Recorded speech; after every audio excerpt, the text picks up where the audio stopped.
Saksakalyan gunarnavasya Vande Guru Sri Charanarvindam.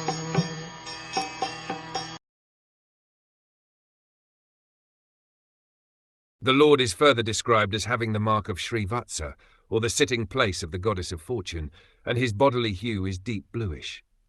The Lord is a person. He wears a garland of flowers, and he is eternally manifest with 4 hands, which hold, beginning from the lower left hand, a conch shell, wheel, club, and lotus flower.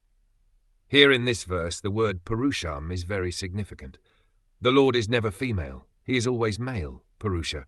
Therefore, the impersonalist who imagines the Lord's form as that of a woman is mistaken.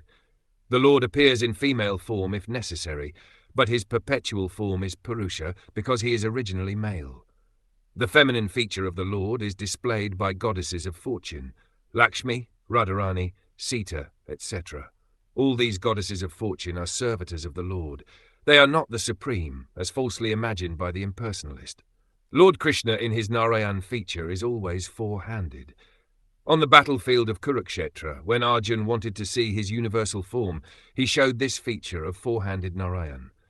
Some devotees are of the opinion that Krishna is an incarnation of Narayan, but the Bhagavat school says that Narayan is a manifestation of Krishna.